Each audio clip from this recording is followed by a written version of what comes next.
This is Ryan Elliott for Boxing Social in association with Betfred. It's weigh-in day ahead of the Wasserman show tomorrow night. With me promoter Nisse Sauerland. Nisse, both fighters look terrific on the scale. Should be a hell of a main event on terrestrial TV tomorrow night. Yeah, look, I'm looking very forward to it. It's going to be an absolute cracker of an event.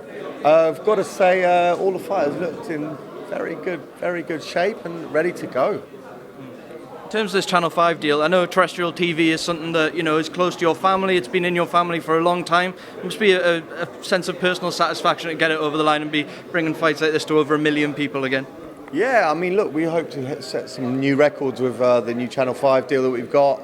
I think we had, over 17, 18 million back in the day in Germany. But, I mean, obviously we'd start slowly. We'd be happy with a few mil.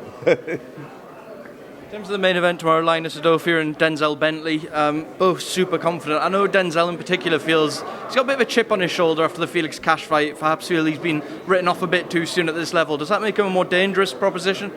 Yeah, I think in boxing sometimes you're too soon to write off someone because of a defeat. You can see that in Josh Kelly, you can see that in a lot of guys. This is the fight game and it takes a fighter's mindset to come back from a loss. So let's see what Denzel's got in the tank. I've looked online and I've seen the odds. They're exactly even, like with both fighters.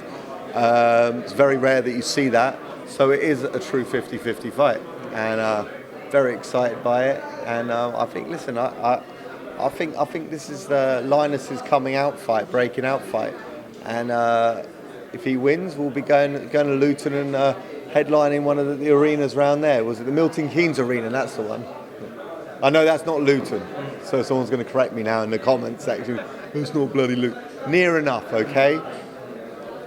I was just going to say that, being a British champion is a great honour in its own right. It's a serious belt, but what else comes for the winner? There's world rankings, maybe huge fights out there for whoever wins tomorrow night.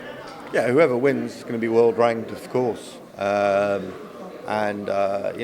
see the British title on a par with the European titles. It sounds insane, but if you look at the fights down the road, I think that the British title is, it's coveted even more so than the European title sometimes.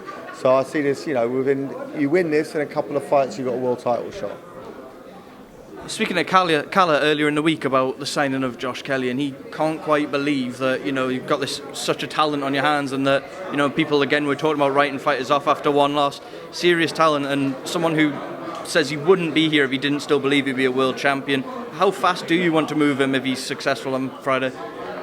Well, I mean, we all have to bear in mind that he's only, I think, 27 still. So, what is the? There's not that much of a rush. Of course, there's a rush, but I'd say, a couple of decent fights, and then we're back in the world title mix.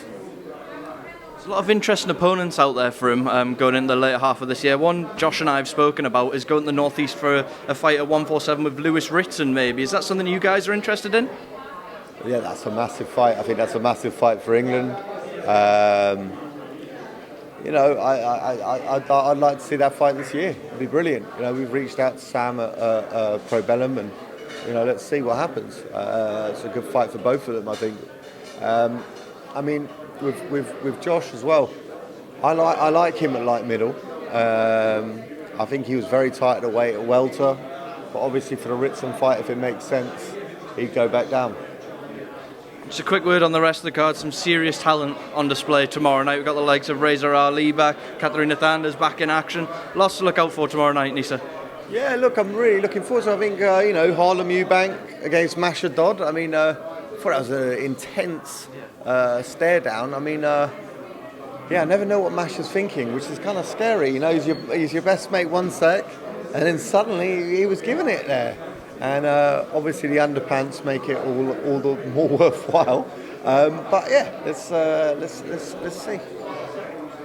They've been very friendly up until the weigh-in, as you said, and Masha kind of just changed like a switch. It must be a promoter's dream to see it though, when Masha comes in and he's got that level of confidence going into a fight like this. Well, I think he's banging into that Wim Hof stuff, isn't he? What's it kind of on the TV at the moment, but. He's probably come in real relaxed, but now he's realised today, weigh-in time, face-off time, SHIT gets real. I don't know why I spelled it there. I could just say shit, couldn't I? Yeah.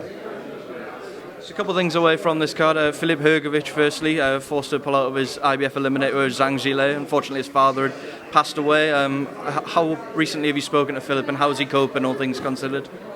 I've been speaking to Filip a lot, but mainly just, as a friend, making sure he's all right. And obviously, some people take it differently, I know I'd be in pieces, so I totally understood where he was coming from. And, full respect to Zhang Zhilei and his team, they understood as well. And, they got an extra fight out of it. So I think, it's a fight that has to happen, and we're looking forward to it. A new date should be announced in the next 10 days. I also wanted to get an update on Chris Eubank Jr. He's obviously looking for an opponent, and a very interesting avenue possibly opened up. If Canelo and Bivol fight again, leaves Gennady Golovkin needing a dance partner. Have you guys already started reaching out about a potential fight with Gennady Golovkin? Well, look, we wouldn't be doing our job if we hadn't. But you need to see what Canelo's going to do. He might insist on the Golovkin fight. If I was advising Canelo, I'd say go and fight Golovkin. It's still a great fight. You win, hopefully. Although I saw the first two fights very closely.